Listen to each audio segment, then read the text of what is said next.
healthcare leaders, workers, and union members who have been fighting to protect patients and providers from the devastation of Dr. DeLatorre's greed and cruelty. Randy Weingarten, president of the American Federation of Teachers, Dr. Ilana Stinson, New England Medical Association, Eileen O'Grady, Private Equity Stakeholder Project, Ellen McGinnis, Massachusetts Nurses Association, Audra Sprague, Massachusetts Nurses Association, and representatives from AFSCME as well. Today, at our hearing, we had an empty chair.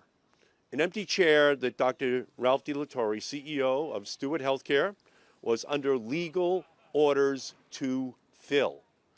Ralph DeLatorre is a coward. The nurses who testified today against him, they are the heroes in our healthcare story. He is using his blood-soaked gains to hide behind corporate lawyers instead of responding to the United States Senate Health Committee's demand for answers to how he could unleash such callous cruelty on the communities that he promised to serve. In light of the egregiousness of the Steward healthcare crisis he caused, the United States Senate and the American people deserve answers, and they deserve accountability. Yesterday, I released a new report, the Steward Healthcare Report, how corporate greed hurt patients, healthcare workers, and communities. Details how Steward's failure with Cerberus and Medical Properties Trust harm workers, patients, and communities. Here's what we found. Death rates for certain conditions at Steward-owned hospitals went up as rates for those same conditions went down at other hospitals. Patients at Steward-owned hospitals left the emergency rooms without receiving care at vastly higher rates than the national average. In the last decade, Steward Healthcare hospitals closures translated to a minimum 1,500 patient beds, 4,400 jobs lost, and as the Boston Globe highlighted, at least 15 people died. 15 innocent people lost because of the greed and the mismanagement. This was not benign neglect. This was malign neglect from Ralph DeLatorre and his corporate cronies. Despite the complexity of the financial scheme that Steward engaged in, the report makes this story stunningly simple. Steward, Cerberus, and Medical Properties Trust got into healthcare for profit, and they got what they wanted. Cerberus made $800 million. Medical Properties Trust continue collecting rent, outrageous rent, from those hospitals. And Ralph DeLatorre used Steward funds to donate millions to his own children's elite private school, bought multi-million-dollar yachts and homes, and took lavish vacations with the funding that should have been in the emergency rooms and the ICUs of the Steward hospitals across Massachusetts and across the country. In the course of Steward Hospital's bankruptcy, 2 hospitals, Kearney and Neshoba Valley in Massachusetts, have closed, and several hospitals in Ohio and Pennsylvania are right now struggling to survive. Workers have lost their jobs, communities have lost their hospitals, patients have died, all because of Ralph DeLatorre and his unending greed. But instead of answers from him today, we got an empty chair. So since Ralph DeLatorre has shown only contempt for our healthcare system, its patients and workers, the United States Senate must hold him in contempt. And I look forward to the committee vote, but I will not stop there, because we know that Steward Healthcare is not an exception. It is an example of how private equity and real estate investment trusts treat hospitals as their own personal piggy banks. This is why we must create permanent reform that puts patients first at every level of healthcare. My Health Over Wealth Act would set essential guardrails on private equity in our healthcare system and guarantee that corporate wealth does not come before public health. My thanks again to the dedicated and brave workers who have raised their voices when they saw unchecked corporate greed hurt their patients. Their courage is matched only by Dr. DeLatorre's cowardice. So they deserve more than a system that allows greedy CEOs to exploit the healthcare system for personal profit. The American people deserve more. They deserve a healthcare system that serves their health, not corporate wealth. So we're going to hold Dr. DeLatorre accountable. We're now going to move to a bipartisan contempt citation, criminal and civil, against Dr. DeLatorre. He will appear before our committee. He will answer. He will be accountable to all of those stakeholders who are represented right here, standing behind me today, because they and the workers they represent, the patients they represent, they're the real heroes and the real victims of what Dr. DeLatorre and all of his cronies have perpetrated upon the healthcare system. Now let me turn and recognize a great American labor hero, the president of the AFT, Randy Weingarten. Welcome. So we are the second largest nurse union in America, and one of our hospitals, a rehabilitation center in Warren, Ohio, has been the victim, and the patients there and the nurses there have been the victims of Dr. DeLatorre's avarice and greed.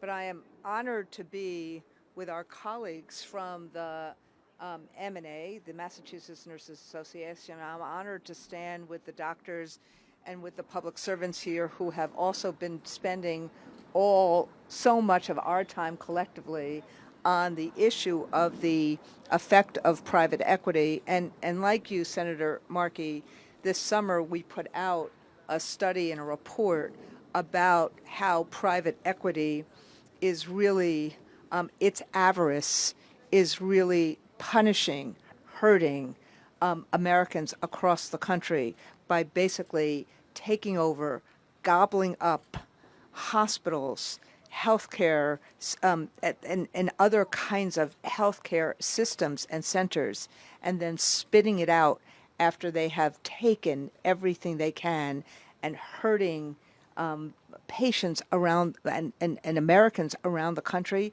and also hurting the nurses and the doctors and the RTs and the PTs and the hygienists and the people that clean the hospital floors, hurting all of them across America. No wonder Americans are so afraid about what's happening in terms of their health care. There is a reason behind it, and Dr. DeLatorre is one of those reasons behind it. So I just want to say, first and foremost, thank you, Senator Markey, for taking this on. Thank you for holding this hearing.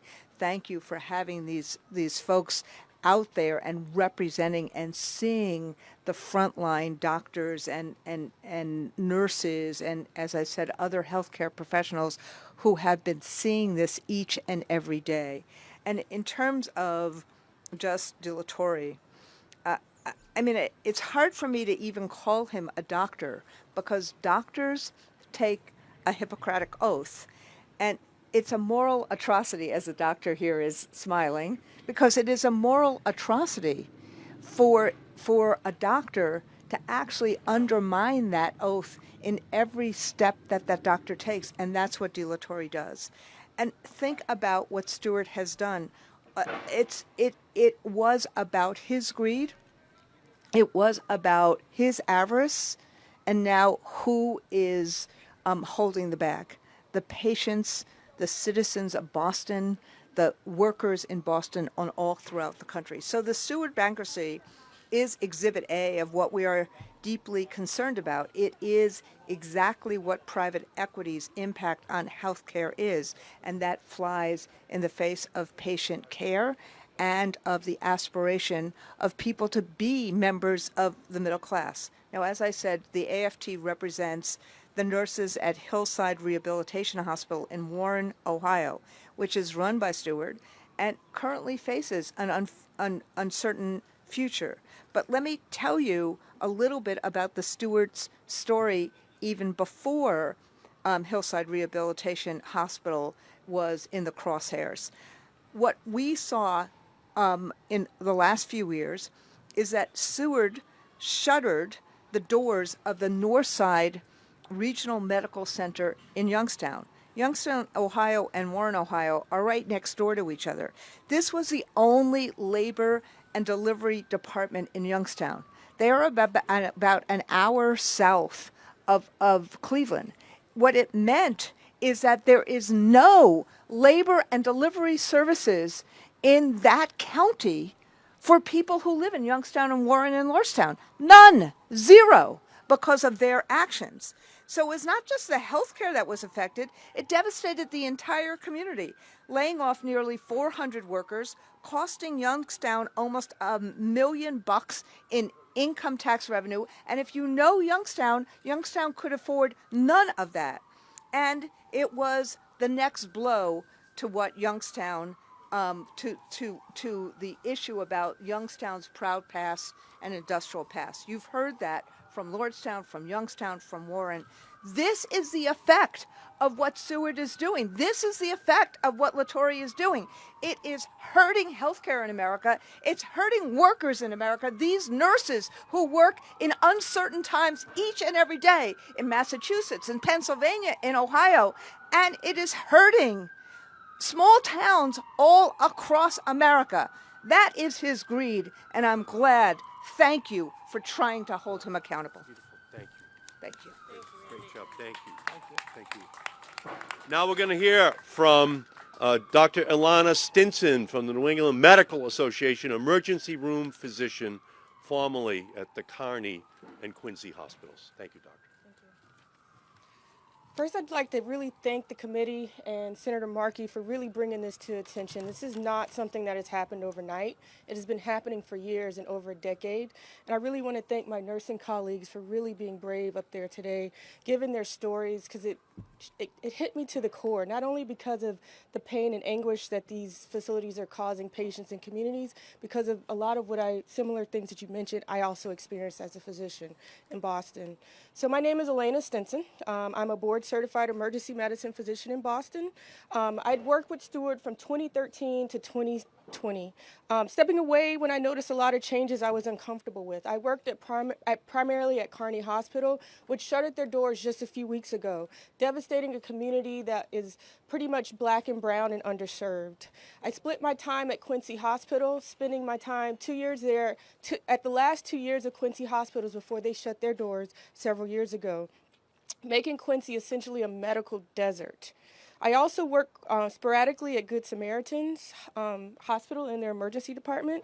And my experiences with Steward was more than an eye-opener with how lethal and life-threatening the corporate practice of medicine was becoming, not only to patients I served, but to the overall well-being of our communities, in which I both worked and lived. Working at Quincy Hospital, I saw the devastation limitations in my practice of medicine with the loss of services such as anesthesia, surgery, and specialty services, a lot of what we've heard, a lot of those stories today, and it became a bare-bones standalone emergency department, which was not sustainable for the community of Quincy. We had less resources. We were limited to limited blood products and no blood products at times when patients needed blood transfusions. We had limited respiratory therapy services when patients needed ventilatory management. And oftentimes we had a broken CT scanner that barely worked.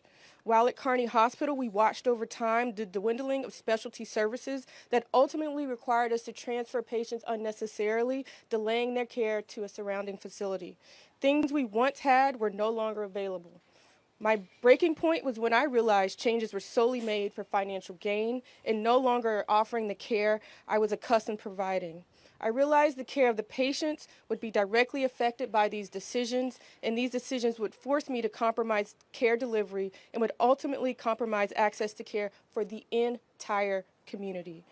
Now that we've seen that the devastation impacts on the Dorchester community in which Kearney existed, once existed in Massachusetts, they no longer have access to timely care, and this will require those in the community to travel further to simply access emergency services. I personally would like to hear from Dr. De La Torre how he made these decisions to siphon off so many services. I really want to know how he's able, as a physician, as a fellow physician, to be okay with causing so much harm to patients, to their families, and the communities, and also how he's able to cause so much harm to his fellow physicians as well. His decisions will forever leave a devastating impact on these communities, and I want answers to see how we in Massachusetts can begin to rebuild a stronger healthcare system in these communities to make sure the patients have access that they need. We need to make sure the healthcare teams are placed in the best positions possible to deliver care and absorb all the stress and strain from this fallout. Thank you. Thank you, Doctor, so much. Yeah, Dr. Stinson took the Hippocratic Oath, first do no harm. Dr. De La Torre took the Hippocratic Oath, first do no harm. Harm is the only thing that Dr. De La Torre has visited upon the Steward healthcare system in Massachusetts and across the entire country, and we are going to make him accountable. Next, we're going to hear from Ella McGinnis, a nurse at St. Elizabeth's Medical Center in Boston, Massachusetts. Welcome. Thank you, Senator. Thank you to all of you who are here today. I have 4 words: degrade, defund, demonize, and destroy. These are the 4 steps that corporate entities, the greedy for-profit companies that took over our hospitals, our mission hospitals, our public hospitals, our hospitals that took care of the most marginalized among us, uninsured, underinsured, publicly insured, have lost, in many cases, they've lost access to this because of corporate greed. We need federal legislation. We need health over wealth legislation to pass. We need Ralph De La Torre to be held accountable for what's happened and what hasn't happened. The lives that could have been saved, the trauma that could have been avoided. Had he left all that money, hundreds of millions of dollars, at the hospitals, at the physicians' offices, in the CT suites, in the labor and delivery suites, had he left that money where it should have been left to be used to keep patients safe, to take good care of patients, just imagine how good life would be for so many people if physicians could have practiced and delivered the care that should be delivered, the minimum standard of care in emergency departments, in surgeries and ICUs. What a great place this would be. It's not. That's not how things happened. And I'm so grateful to Senator Markey and Senator Sanders and all the rest of the committee and those of us who are here today. I'm so grateful that finally somebody's going to raise the flag and say, Uncle, we can't do this anymore. Reel in this corporate greed, pass some legislation that will prevent this from happening again, and get back to taking really good care of our patients and our communities. Thank you. Thank you so much. Beautiful job. Next, we're going to hear from Audra Sprague. Audra works at the Neshoba Valley Medical Center, or she did work there, with 1 month's notice. Steward shut down Neshoba Hospital 2 weeks ago with 1 month's notice to the patients, to all the nurses, to all the physicians. So welcome, Audra. Thank you, Senator Markey. Thank you for the opportunity to get this issue out and get it addressed. What Steward has done, we've heard it time and time again, it's been terrible, but there are so many people that have no idea that this has gone on and no idea what's happened because they've been lucky enough to not know the need of having an emergency department with a reasonable drivable distance for them if they do get gravely ill and where minutes matter. And if the Health Over Wealth Act isn't passed, then if it may not have happened in your state yet, it will happen, that somebody will come in and take everything they can out of it, because there's nothing right now to stop it from happening. So this act and these laws put into place will protect all of the people that don't even know that this is going on every day. The people that are walking by kind of looking like, what's this? You know, like, they don't know that what's going on right now will protect them in a month, in a year from now, if it gets passed, which it absolutely needs to. When Steward came in and closed our hospital, they had no regard for any of the employees, any of everything. Working for Steward is like working for an abusive boyfriend or husband, because they isolate you from everything. You have to use their physicians, their hospitals, their mail-away pharmacies. Everything has to be for them, if you get your benefits through them, which quite a few of us did, a majority of us did at that hospital, and that's, you work because you need health insurance and income. And now, all of a sudden, in 30 days, they're gone. They're going to be out and closed, and we have no health insurance, we have no doctors, we have no hospital to go to, and they get to set the costs of what the COBRA insurance is. And my option now, in 15 days from now, will be to get COBRA, which is $2,500 a month. For where I used to pay $200 a month, $300 a month for coverage. And my son, who I spoke about in the hearing, has type 1 diabetes, and the insulin is a little bit lower now, which is great for everything that's come in to help with that. But the technology, the pumps, the CGMs, all of those are important to maintain great care and great blood sugar monitoring, which affects your health overall. And without health insurance, you can't afford those, and they don't care. They did nothing to set up for any of us, anybody in the community, where to get care, how to pay for it, how to get there. They don't care. And they closed Neshoba, and our community has nothing. We are out in a rural area. They're like, oh, well, there's another hospital 14 and a half miles, 15 miles away. It's not 15 miles on a highway. It's 14 and a half miles on, back roads, windy roads. In the winter, we get a lot of snow up in New England, so it's not, we had Pepperell, which is a town a little bit away from us that we service all the time. They had to go on a Sunday evening at 10 o'clock to bring a patient to the next hospital, one of two that are like the realistic hospitals that people will go to. The Steward, of course, listed several others, but it's not realistic that the patients are going to go there quickly for emergency care. That ambulance, from when they left their station, got to the hospital, dropped the patient off, and got back into service, was 2 hours and 15 minutes they were out of service. So that meant that town didn't have ambulance coverage for 2 hours and 15 minutes. They had to request station coverage from another town that's got one service. And so now then somebody's got to cover their town. But if they're out on a call, it's not sustainable. There is literally a healthcare desert where we are now. There's just not enough. We were a small community hospital who provided a huge impact, and now it's gone, and something has to be done to stop it. If I could stand in front of Ralph de la Torre and say to him, like, was this your plan going in? Like, did you buy this back in 2011? Like, I'm going to take everything I can from all these communities over and over, and nobody's going to stop me, and nobody's going to say anything. Like, or did it kind of slowly happen? And does he care at all? I can't imagine a person that can do all of this and just go about their day on their yacht and be okay with it, So I appreciate everything that everybody on this committee has done and the legislation that's being pushed forward. And if you can get out and vote for it, I urge you, because like I said, it will happen to you in your community. I guarantee you. And thank you very much. Yep, thank you. Thank you. And, Audra is right. This hearing was important because it's a preview of coming healthcare atrocities in community after community across our country. This phenomenon of private equity coming in and treating this industry, hospitals, nurses, doctors, patients, as though it's a coffee chain or it's some manufacturing company. No, it's not. It's at the heart of the community. It's at the heart of providing care for everyone.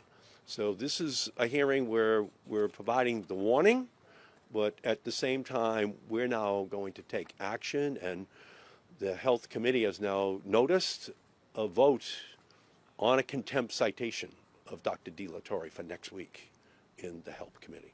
So we're just still at the beginning of this story.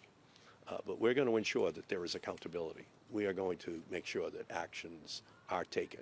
So finally, we're going to hear from Eileen O'Grady from the Private Equity Stakeholder Project. Welcome.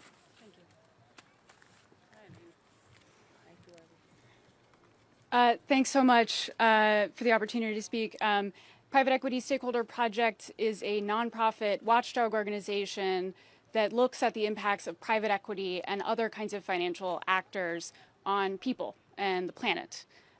What we've heard today about Ralph de la Torre and Cerberus Capital's looting of Steward is horrifying. But as Senator Markey, as Randy Weingarten has alluded to, we have to recognize that this isn't a standalone case. It's just the worst case scenario of the private equity business model that is intensely focused on maximizing profit at all costs. And it's indifferent to the impacts that it has on healthcare workers, on patients, and on the communities they serve.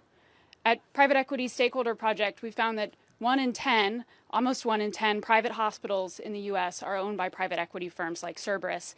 Many of those are safety net hospitals, which serve poor and uninsured patients.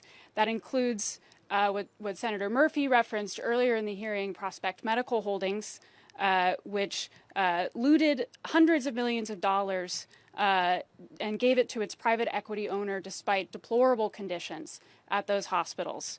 It's troubling. But I also want to recognize that hospitals are not the only place that PE firms like Cerberus have set their sights. We've seen private equity investing in virtually every aspect of the healthcare industry, owning mental health clinics, addiction treatment centers, operating group homes for people with disabilities, dominating the market for motorized wheelchair parts, for the diabetes supplies earlier referenced. We've seen that private equity ownership of nursing homes can increase the mortality rate of patients by 10%. We've seen that PE-owned staffing companies are some of the biggest culprits behind suppressed medical billing. We've seen an explosion of private equity firms buying up dental practices, including one firm whose pressure on dentists to meet profit quotas led the Department of Justice to allege that the company was performing medically unnecessary root canals on babies. The financial tactics are a big part of the private equity playbook, including loading their companies up with debt that the PE firms are not on the hook for. Those can have really significant impacts on our broader health infrastructure. We found that last year over 20% of healthcare bankruptcies were by private equity-owned companies. And just in the first 6 months of this year, that trend has continued. Almost a quarter of healthcare bankruptcies that have happened this year were by private equity-owned companies. Like with Steward, those bankruptcies can have huge impacts on communities. It can mean layoffs, closures, cutting off critical healthcare services. But in most of these cases, the PE firms that own these companies have made their money and left workers and patients out to dry. The Steward crisis isn't the first time this has happened. And I really believe that Cerberus and Ralph de la Torre's profiting is just the tip of the iceberg. We have a lot of work to do to hold these people accountable. But if nothing else, let's make sure that what has happened here can never happen again. Thank you. Thank you. Great job. Beautiful. Are there any questions? Any questions that anyone may have about anything? Yes, ma'am. Who are you? Hi, my name's Hannah. I'm a reporter with Mother Mother Jones. Jones. I wanted to ask, do you have any plans to question any executives from Venice talk with Trump, and if so, who specifically? Yeah, we're at the beginning of this investigation. Obviously, Dr. de la Torre is the originator of the entire plot. So we want to begin with Dr. de la Torre, but we don't intend on ending there. But in order to understand the story from the very beginning until the closure of Nashoba just 2 weeks ago, we have to understand the plot as it unfolded, as Dr. de la Torre brought in Cerberus, brought in Medical Properties Trust, brought in a lot of other players. But there's one person who can tell the whole story. There's one person who can explain the whole thing. But we intend on getting to each and every one of those additional players as well. Yes, ma'am. I'm Bo Jessic from the American Prospect, and I'm just wondering if you have any thoughts about why Ralph, obviously legislation needs to be passed to deter future Ralphs from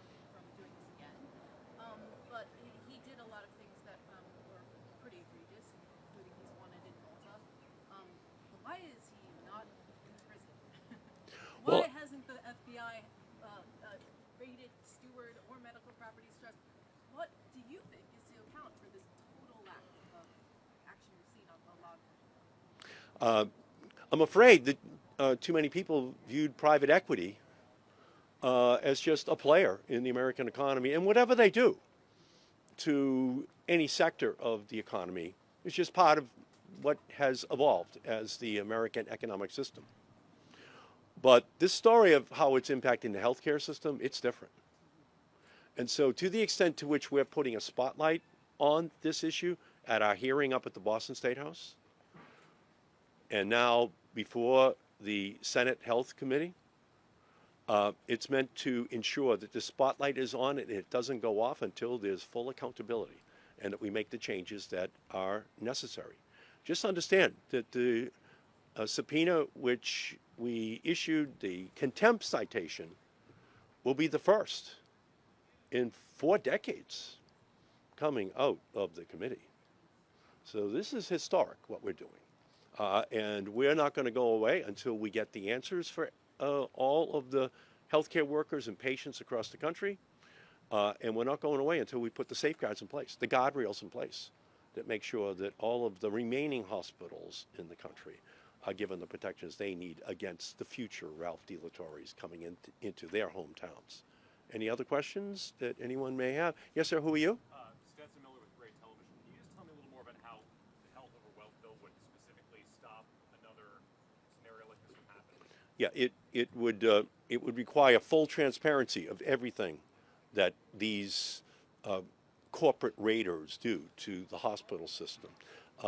It would require as well full accountability for all of the perpetrators of the actions within these institutions. It would require private equity to put together an escrow fund on the side that ensures that there's full funding that can be drawn upon when these hospitals are in trouble. So we have to set standards now for private equity if they're going to be in the healthcare sector, because we can't allow them to treat it as though it's any other sector of the American economy. So that will be the job that we now have to move forward on. All issues go through 3 phases: political education, political activation, political implementation. So today was political education. Next week, we're going to have political activation when we vote on contempt charges for Dr. DeLatorre. And then we're going to move on, ultimately, after more hearings, more evidence gathering, to the political implementation phase, where we put the protections in place for the hospital system, for the healthcare system of our nation. Yes, ma'am. Can you just clarify, did you say this is the first time the committee has pursued contempt charges and for the first time in 4 decades? 4 decades, yeah. My staff has the exact dates on that, but we can get them to you. Yeah, it's 4 decades. Yeah. Thank you all so much. Thanks for being here.